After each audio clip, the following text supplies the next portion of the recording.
What's up, everyone? I'm CL Connolly, and today I want to talk about how I prepare to write a new book.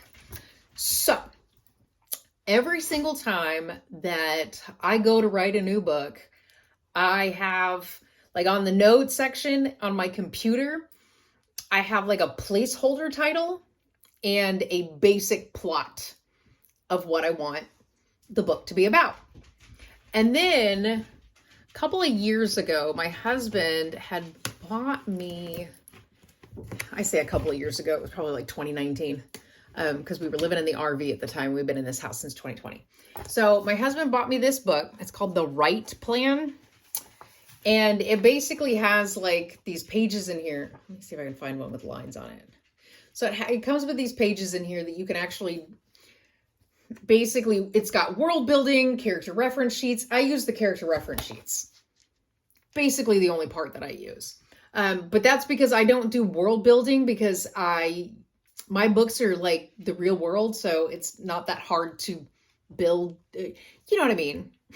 Usually world building is like fantasy and stuff like that. And since I don't have, a fantasy world that I need to create, because it's literally just what's right outside, I don't have to do any world building, but I do use the character reference sheets. So the character reference sheets are, basically like name, gender, eye color, age, hair color, height, physique, skin tone, habits and quirks, goals and motives, strengths, weaknesses, blah, blah, blah, right?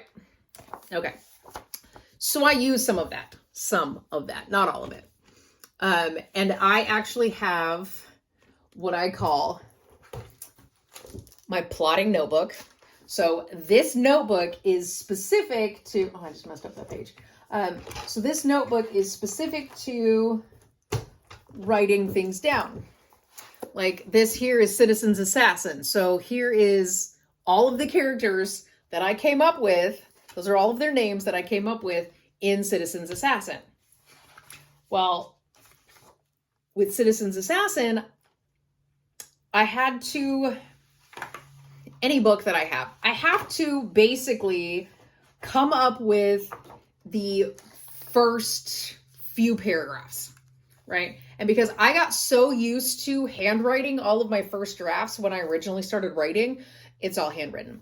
So this is literally the beginning of chapter 1, the very first parts of the, and some of it is, basically like, it'll be dialogue, but there's nobody attached to that dialogue because I didn't have character names yet whenever I did this. Like the page for character names came after that. But this, I already had April because that's my main character. So that was already there because the original title to this book, or the placeholder title that I had, was April Assassin, because I knew it was going to have some kind of assassin in there. So I wanted to, use that name. But I wanted to use the name April. So anyway, so I did end up writing a lot for this. Let's see. Oh yeah. And then it goes all the way onto the backside of that page. So that is the first little bit of Citizen's Assassin. So I managed to write that and came up with that. And then as soon as I did, boom, the book came out. No problem. I wrote one chapter a day for 20 days. I wrote, 20 chapters, got the entire idea out of my head. Now, did I finish the book completely? I'm going to say no. There are 3 paragraphs at the very end of chapter 20 that are highlighted in red, specifically because there's a huge climax and resolution right there. Because I usually try to do 3. I usually try to do 3 climaxes and a resolution, and then another climax and a resolution. So there's constant action going on, but then everything comes together at the end. So I have another climax and resolution plus the entire, ending. And I'm thinking to myself, I'm like, okay, well, I could probably make this book 25 chapters. But I only wanted to do 20 chapters for what I call my shit draft. So it's literally just the first draft. I got the entire story out. I have 2 paragraphs in red, and the end of that book, basically it says, this is what needs to happen here. and it could be drawn out for another 5 chapters. And because I wanted to make sure that the entire idea was on the page, it's done. Okay, so this is how I'm able to actually get a ton of books out of me so quickly. Because like I also have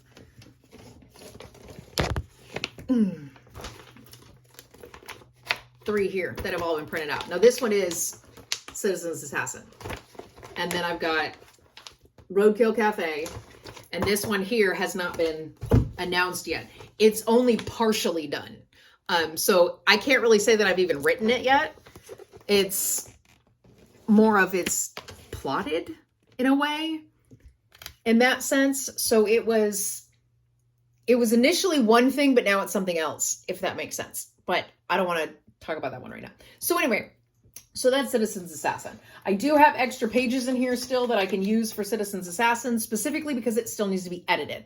So when I go through the editing process, that's when a lot more gets added in, because I want to say it ends at like 15,000. You know what? As a matter of fact, I can look it up.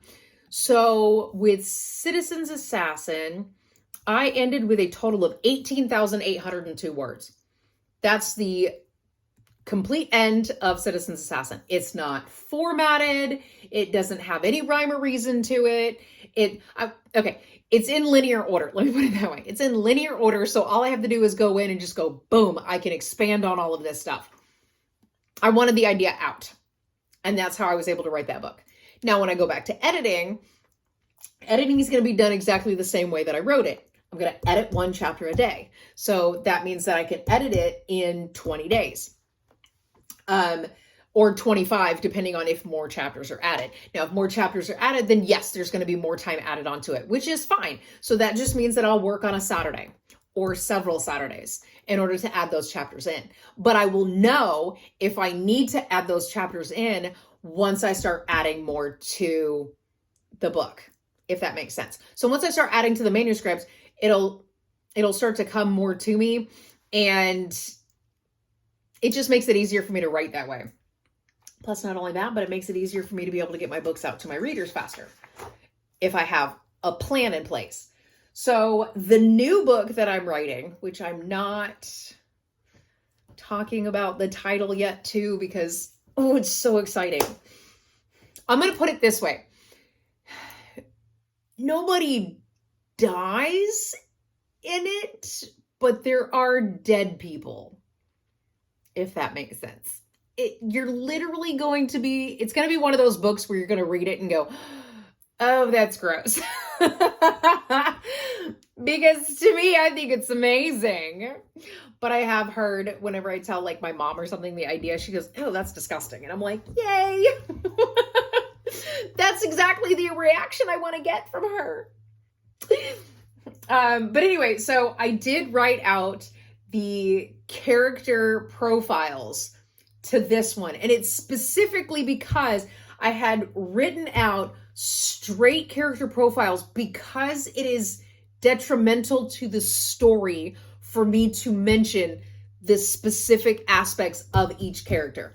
Now, if you've read any of my other books, especially when it comes to my Affair series, none of the characters are actually broken down into too much description. If you actually pay attention, though, to several of there's little hints of what the characters actually look like in the book, but it's never actually mentioned. There's no skin tones. There's no, there's eye color, but that's only because as she gazed into his greenish blue hazel eyes, or, some sappy crap like that. I'm sorry. I don't really care too much for that, but whatever. But I'm just saying, there is mention of eye color, but there's not a whole lot of character description. It's almost implied if you pay attention to the story, if that makes sense. So anyway, like there's one of my characters where whenever I picture her, she literally looks like Zoe Kravitz. I'm not even kidding. So in my Affair series, there is one character that I have in there. Whenever I picture her, she looks like Zoe Kravitz. And I've actually kind of made reference to the fact that that's what she looks like, but I never actually said Zoe Kravitz, you know? But that's just who I imagine with this one specific character. And then, of course, in Killer Suburbia, they're mentioned. Like, you can actually, you know, get a sense of who they are. Like, one guy is mentioned as looking like the dad version of John Cena.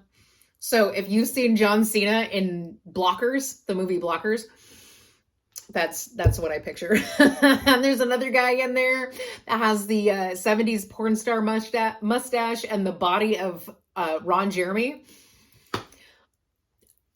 Yeah, I mean, it wasn't exactly necessary for the story, but it sort of was to understand who their victim pool was, if that makes sense. Like, you gotta... Anyway, in my cult series,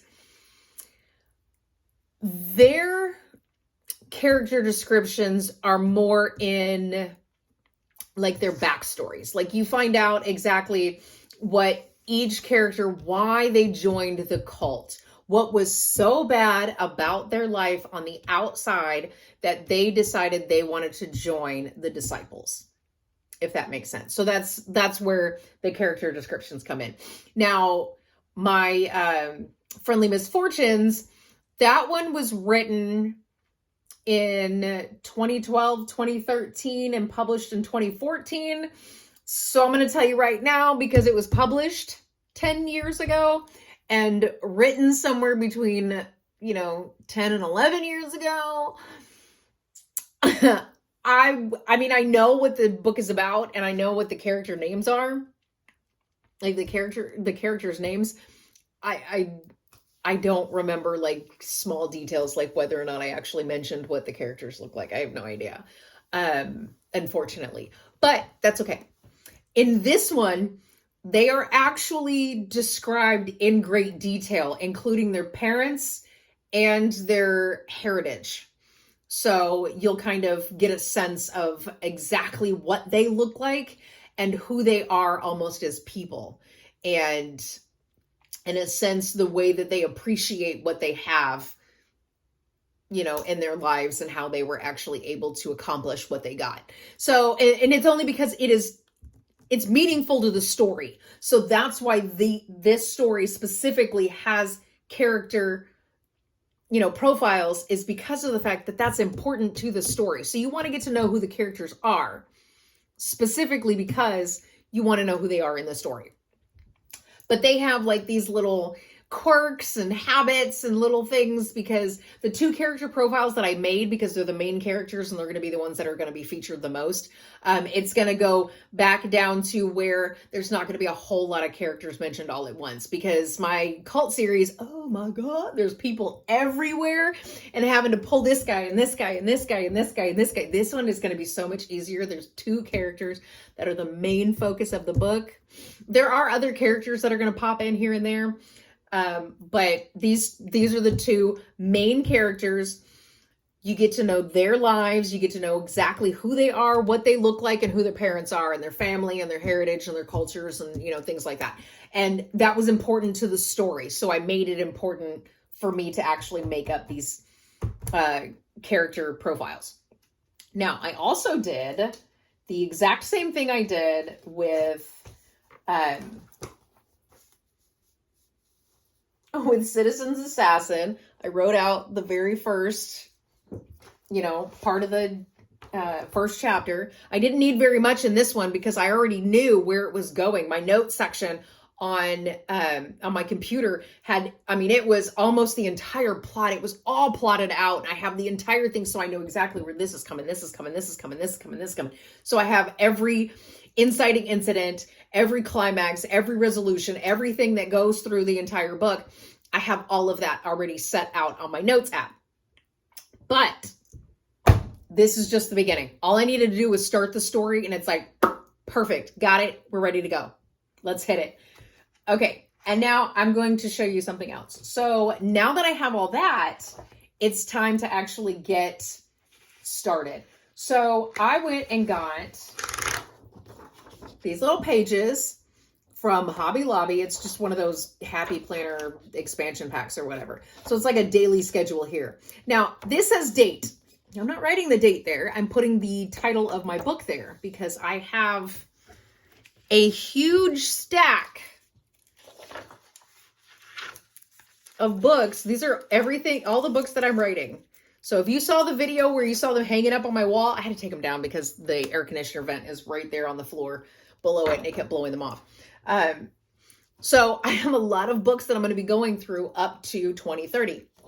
So I got these pages here. I put the book title here. And then over here, I write down everything that I want to do every single day that I'm writing that book. Let me tell you, so I've decided I'm getting up at 4:30 every morning so I can come into my office and I can prepare myself to work. Does it mean that I'm going to be up all day? No, it does not. It does mean that I can probably take a nap in the middle of the afternoon if I want to. Have I? Yes, absolutely. Every single day? No, not every single day. But I have actually done that. Now, because I have written it on this schedule, it gets done. So I am going to go to the page for this book just so I can, oh goodness. Hold on. There it is. Okay. So I do have like wake up, wash face, make coffee, take meds, things like that. Early in the morning, when I first get my coffee and stuff, I like to come in here and just do a brain dump. And basically my brain dump is literally because when I wake up or right before I go to sleep, my brain immediately starts just going, and I just got all kinds of crap in my head and things are going. So I have to get it out. And I've noticed that it's actually been a lot easier for me to go to sleep at night too, if I've gotten it out of my head before I go to sleep. Boom, done, great. It's over. It's gone. I can go to sleep because my mind isn't still running with all this stuff in my head. I put it out on paper. I got it out. It's done. But in the morning when I wake up, I'll go in, go to the bathroom. I want to lay back down, but when I lay back down, I'll be up for an hour and a half. So why not just get up, right? So I get up, come in here, do my brain dump, and that makes my mind clear to be able to start writing. So I do have my brain dump, and then I've got a few exercises just to really clear my head out, get everything out of there, just quiet all the voices. I have a lot of voices in my head.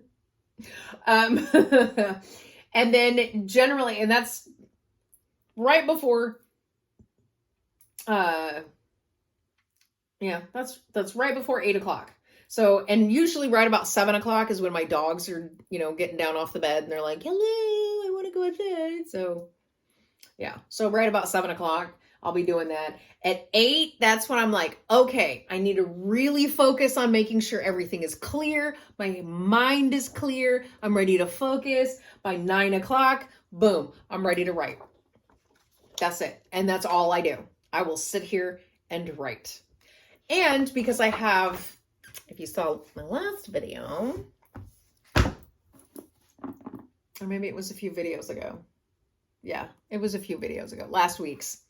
Anyway, you know about this notebook. So I'll immediately open my notebook, start looking at, okay, so this is where that chapter ended. This is where I'm going. Oh, perfect. And I can get right on it.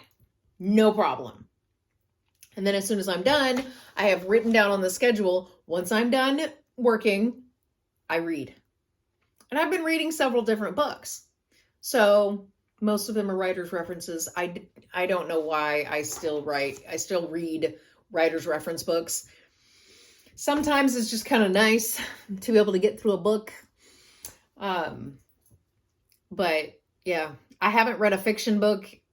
Let me put it this way. I haven't finished a fiction book in a while. There's a reason for that, but that's for a different video. Anyway, so I haven't written anything on the checklist yet, but down here in this box, because it does say that I'm going to have lunch at 1:30 and read it too. And that is generally because I'm working from 9 a.m. until at least 1 o'clock in the afternoon. So in that set time, I want to make sure that I have finished that chapter. I have to have that chapter done in that time. But down here in this little square, it does say if more work time is needed after lunch, that's when I need to start doing my sprints. And if I put on my timer, because I have my little box timer. If I put on my timer and say, okay, I need to do my sprints, I need to start writing.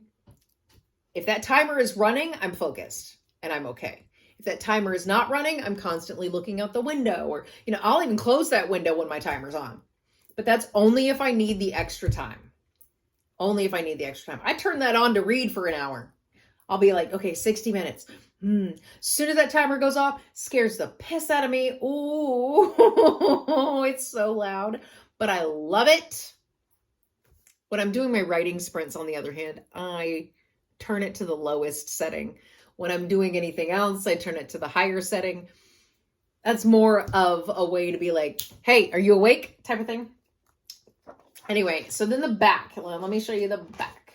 Okay, so on the back, it's got these little things that says today's top 3. So this is 1, 2, 3. Okay, so I have write and edit first draft is here. And then there is a line that goes down the middle here, and over here it says write, and then it has the month and year, and then it says edit. And then I'll be able to write the month and year whenever I get to it to edit it. And then on 2, it says beta reader edits final draft. So by the time it makes it to my beta readers, which most likely I'm going to end up editing it 4 times before it makes it to my beta readers. So what I end up doing on my first round of edits is literally I will sit with the hard copy, and I go through and I read it. That's my first round. I write notes. And then when I start putting those notes and implementing them into my file, I'll end up adding more. I'll add more notes or just insert it into the file itself. That's my second round of edits. It may not sound like it because I've had someone tell me that was stupid, but to me, it's a second round of edits because it's not just the notes that I made on the hard copy. There are more notes that I made on the actual file itself. That to me is 2 rounds of edits. So then once that's done, then I do it again and I go through it again. And it's a totally new edit, but I don't do it on the paper. What I'm doing is I'm basically having the computer read it to me. Sorry, tree. I have the computer read it to me, and as the computer's reading to me, I'll make notes. And then I'll go through and I'll end up getting those again. And this is usually within a month's time span. So each set of edits takes me about a month. And then by the time I'm doing my 4th round of edits, it's the same thing. The computer is reading it to me. I'm adding or taking things out. I'm checking for typos. I'm looking for grammatical errors. I'm making sure everything is polished and I understand what's going on. And then I send it to my beta readers. Once my beta readers get it, that's when they tell me, is there anything you find? Is there a plot hole somewhere? Because I know what's happening in the book. They do not. So if they see something, you're going, this doesn't line up, and why did this stop? You never mention this part again. Why is it not mentioned again later? To me, maybe it wasn't important to mention again later, but to them, it was important enough. So then it's like, okay, so now I need to figure out a way to insert this into the rest of the book, if that makes sense. It's weird, but sometimes it happens. So then I have my beta reader edits. So once they give me back their notes and they tell me, hey, this is everything that needs to be fixed, no problem. I'll go in, I'll stick the notes on my file, and then I'll start implementing those changes. Some of them I don't take their suggestions because I do have one beta reader who likes to fix grammatical errors when it comes to dialogue. And those grammatical errors in dialogue, I do not change because that just shows how that person speaks. It's literally something that they have. It's one of their quirks. It's the character profile of someone who does not speak clearly. Like children. It is so difficult to write children because my son spoke in complete sentences like a 5-year-old would when he was like 2. So it's difficult for me to write children because I really don't understand how children speak in broken English, if that makes sense in that way. I don't know. I've never had that problem. So when people were like, "Oh, he speaks really well for his age," I'm like, "Okay." I didn't know that kids weren't supposed to talk like that. I don't know. He used big words at the age of 2, 3, 4. I mean, I didn't talk to him from the time that my son was 6 months old on. I didn't speak to him like a baby, specifically because I wanted him to be able to have communication skills. So when I'm trying to write children and it's like, say, a 3-year-old, sometimes the 3-year-old has a better vocabulary than a few of them, than a few of the adults in my book. And then I have to remember, this is a 3-year-old. How do I write a 3-year-old? Luckily, I do have a few people that I watch on YouTube that do, little skits with their children. So I get to see some of it. Anyway, so sometimes my beta readers want to correct the grammatical mistakes in my dialogue. It is one thing I will not change because it is a character flaw. It's something that the characters do specifically. Like, they always make fun of, people from the South. Dude, I'm from Texas. I'm about as far south and, I know people from Virginia too. Man, they got some draws. And there are some times where you have to spell things weird, funny, or give it a grammatical mistake because of the fact that they are going to be speaking with that accent, and you have to make the accent accentuated through the dialogue. So when my guy says, "I done did," he done did. Does it make sense? No, it does not. That is not proper English. But you know what? The character done did, so we're going to let him done do it. That's how I see it. I'm sorry. I do not correct dialogue. That's number one. So anyway, so I do my beta edits. This one down here, okay, it says format, manuscript, cover, and publish. So what this one is when I send it off to my editor, my editor looks over it and basically does line edits, looks for plot holes, says, "Hey, dum-dum, this doesn't make any sense." And it's only because I just did things for my beta readers. So now I've done a whole nother set of edits. So I may have added some stuff, taken some stuff out, shifted things over. Maybe there's a new plot hole. So I've got my editor who looks at all that over. And then she'll bring me back and she'll be like, "Okay, here you go." Which luckily is only usually between 5 to 15, sometimes 20 changes. It really depends. But she usually has it for about, She usually has it for anywhere between 1 to 3 days, and then I get it back. And immediately, what I start doing as soon as I get those changes from my editor, immediately I start implementing those changes and doing the format, which means page numbers at the bottom. I do my name, the book title, in the top header margins, things like that. I get my book cover all taken care of, the pictures taken, formatted, ready to go. I got my cover template and everything else. The cover template I cannot get until after the book has been finalized, which means the format has to be done, everything has to be in it, and it has to be ready to go to the publisher. The end. Then I can request my cover template. Generally, hopefully by then, I've already taken the picture. I can put it together. I can stick it on the cover template. Boom, boom, boom, boom, boom. Get it all done. Boom. And it's ready to go, right? So that's my third step. But over here on this side, that's when I put the month and the year. The month and the year. Now, on the note section on the bottom, I have put here, like, I wanted 20 chapters, write 1 chapter per day, read daily. And that's generally things that I actually want to do specifically to help me with the book. Yes, read daily. That helps me with writing the book because it encourages me to keep going. Reading something, even if it's just a writer's reference book, which is usually about marketing. My writer's reference books used to be how to write a great scene, how to write with feeling, you know. Anyway, and then on the other side, there are 20 lines here. So I write, you know, I put a little square because there are 2 sets of lines here. I don't know if you can see that. There are 2 sets of lines. And then right up against the margin here, I put a little square. And then I wrote chapter 1, chapter 2, chapter 3, all the way down to chapter 20. And then I just check it off, which I checked off. So yeah, that's it. That's basically what I've been doing to prepare for each one of my new books. And it seems to be working out really well, because with Citizen's Assassin, it worked out and I was able to write it exactly how I wanted to. So now the story is out and it's ready to go. And I've got, let me see how many of these pages I've already got here. Oh, those aren't included in that list. No, just up to here.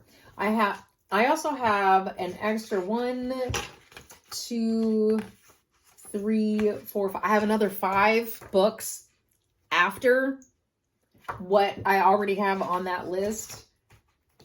And then this, and I can't pick it up because I have a title there, but these are all the books that I'm actually set to write right now.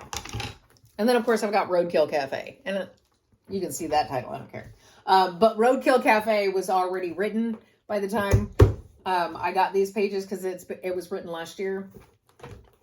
So Roadkill Cafe is already done. I don't have a schedule down for that one, but it will be getting the schedule written down when I go to do the edits, because I've already written down. As a matter of fact, I can show you this page. Let's take this off of here. Now, I just got these pages, so even Citizen's Assassin doesn't have the schedule. So I write the book title here, and then I was writing the schedule here. And then you can see here it says write and edit, first draft, and then I got beta reader edits, final draft. My final draft is basically, this is the one that's getting ready to go to my editor. And then, of course, it's format, manuscript, cover, and publish. Sorry, it's backwards on my camera. You're not going to see it backwards, but I do. And then, of course, you see over here, it says, write June 2022. So it was written last year. And I wrote this one, I think it was pretty quick too.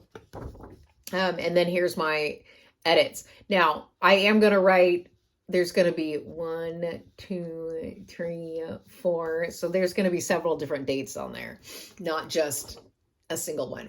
And then down here, there'll be, you know, the date, and then here it'll be the date. Anyway, so that is how that worked. The pages seem to be working for me. The notebook seems to be working for me. I've been able to stay on track. I am getting the books down. I am still at it, and I'm hoping that the momentum continues. I do have several weeks where I'm not writing, like Thanksgiving week, I'm not writing. And then I believe Christmas and New Year's week, I'm not writing.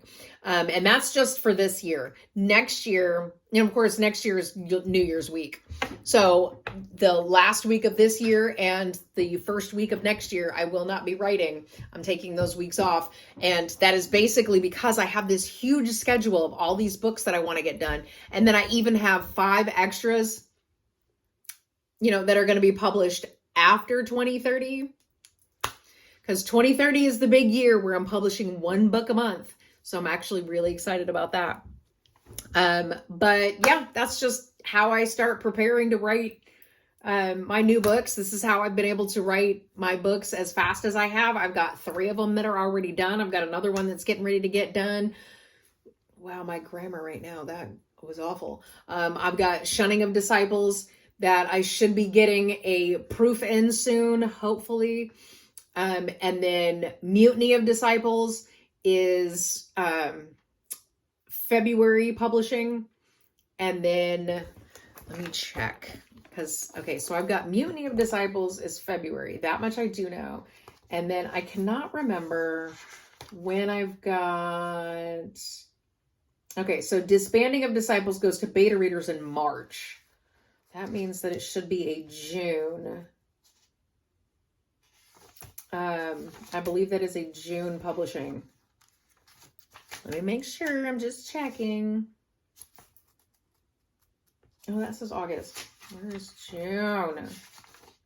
That says July. I don't know how this is working out for me. I'm sorry. I should edit all of this out, but I don't generally tend to edit my videos.